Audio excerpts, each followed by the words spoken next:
And she said, girl, straighten up your back. And she took her fist and put it in my back. And said, now you hold your shoulders up high. And you know, in those days you said, yes, ma'am.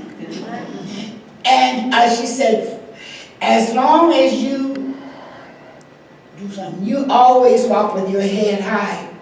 Amen. And be a woman of color, a proud woman of color. Amen.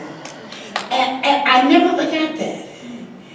And as I read more and more about Miss Bethune and the problems that people had with her, because Mary Mcleod Bethune, which is very interesting because she was never a doctor, and as we read more about her, you discover she never belonged to a Greek organization, but yet she is so well known through history. Yes.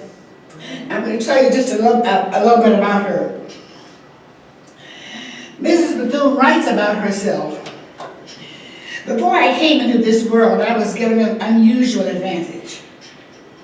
A providential blessing was bestowed upon me when I came to be the 15th child of my devoted parents. My mother was a consecrated, clear-thinking woman, and my father was a principled man with more than an average devotion to his family. I was loved before I came into being, and I have treasured this heritage of love and have made it the foundation of my life. I have precious contentment in my realization of God as my spiritual father. Out of the womb of salvation and truth, my new life was born. And it is in that life that I live, move, and have my being. She was, as you can tell, she was a wonderful writer and very, very much feared by many people. A little bit about her heritage.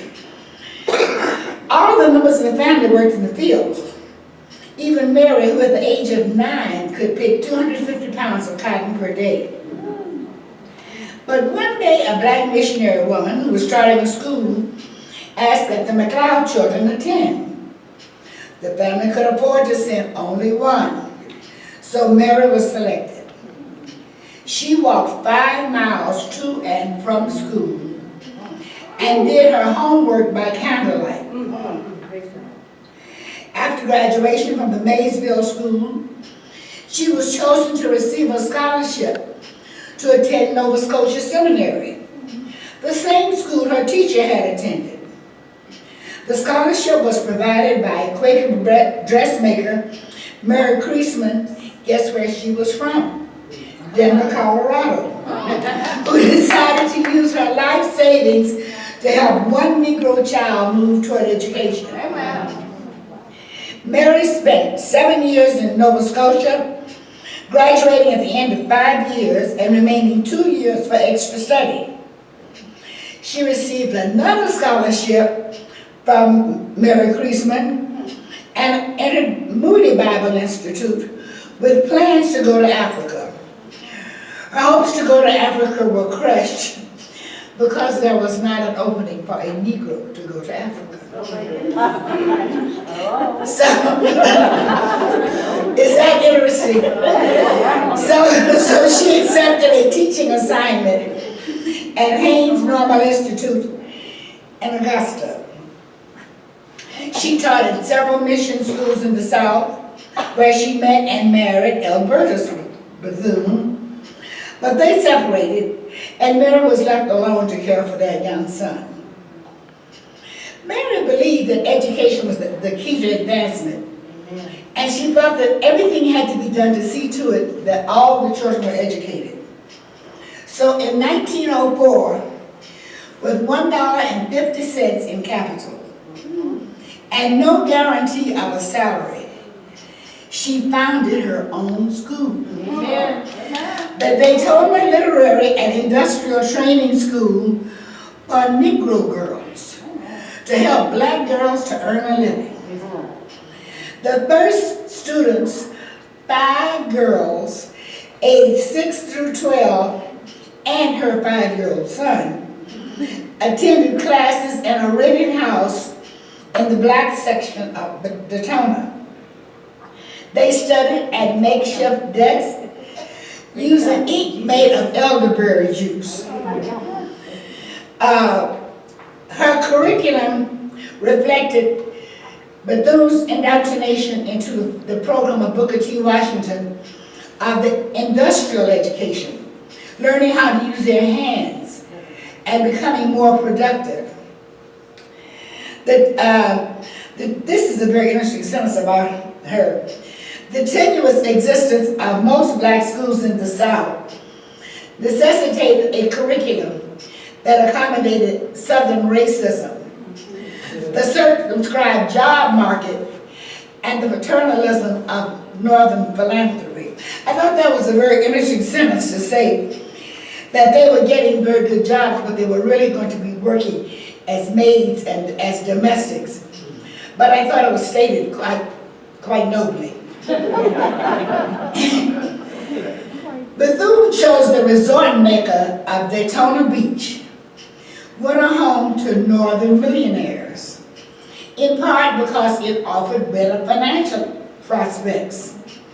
Located on the route of the Florida East Railroad, home to black settlers from the Reconstruction era, as well as newly arrived black laborers, Daytona was an ideal location. She received support from the black churches and volunteers who offered gifts of food, money, equipment, and service. She also courted the wealthy elite, particularly the white women's groups, such as the elite Palmetto Club, and named powerful white men to her board of trustees, including James Gamble, founder of Procter & Gamble, Thomas White, president of White Sewing Machine, and also an early benefactor. The uniqueness of Bethune School was due to its grassroots origin. The curriculum brought the recruitment of wealthy donors, and what made it all work together was because its founder was so charismatic. The school grew, adding grades and courses, and she served as the principal until 1923. Praise God. Then she accepted the proposal of the Negro Education Board of the Methodist Episcopal Church to merge with the Co-Educational Recruitment Institute of Jacksonville, Florida. The school underwent a series of expansions and finally became co-educational Bethune-Cookman College. Woo! Praise God. With the success of her school, Bethune then went on to become a spokesman for her race and her gender. Next to God, she said, we are indebted to women.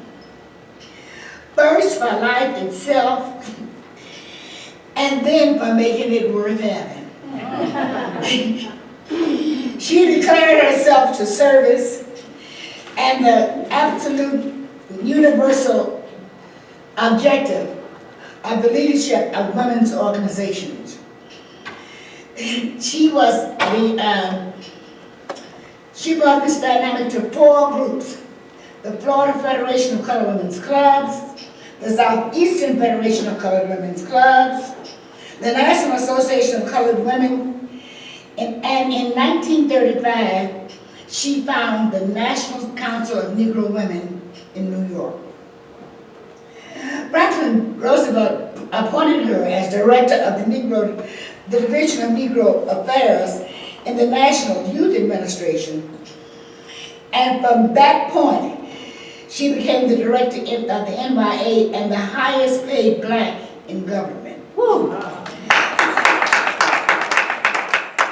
The interesting thing I thought about reading about her is, you know how we keep finding those things out about our people, and you find it in this little corner over here, or you find it in that little corner over there.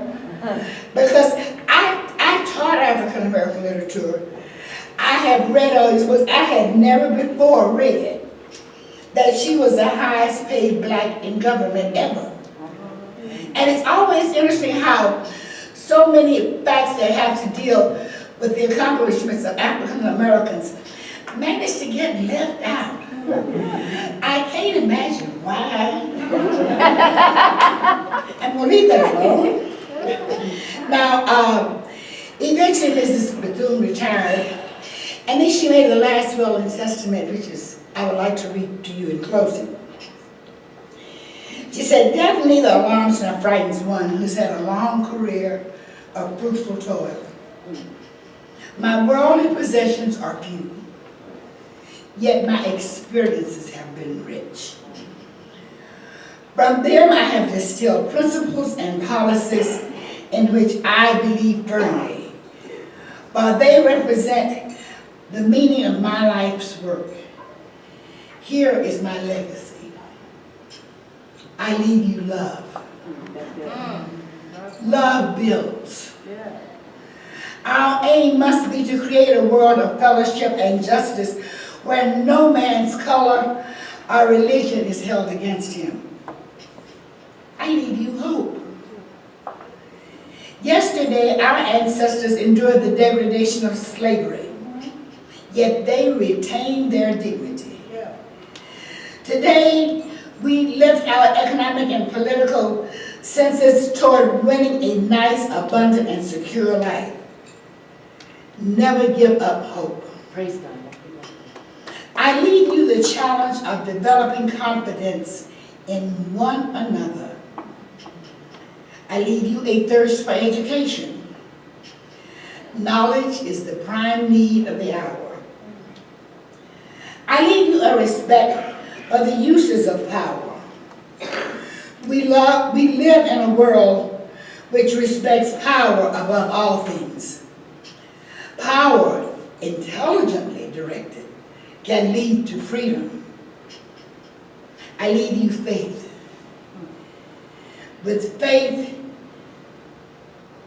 Without faith, nothing is possible. With it, it is the first factor in a life devoted to service. With it, nothing is impossible. Faith in God is the greatest power. Praise God. Thank you, Jesus. But great too is faith in oneself. Yes. I leave you racial dignity. I want Negroes to maintain their human dignity at all costs. We are the custodians as well as the heirs of a great civilization. We must be less race conscious and more conscious of individual and human values. I leave you a desire to live harmoniously with your fellow man. And I leave you finally a responsibility to our young people. Faith, courage, brotherhood, dignity, ambition, responsibility. These are needed as never before. If I have a legacy to leave my people, it is my philosophy of living and serving. I pray now that my philosophy may be helpful to those who share my vision of peace, progress, brotherhood, and love. Mrs. Bethune died of a heart attack on May 15, 1955.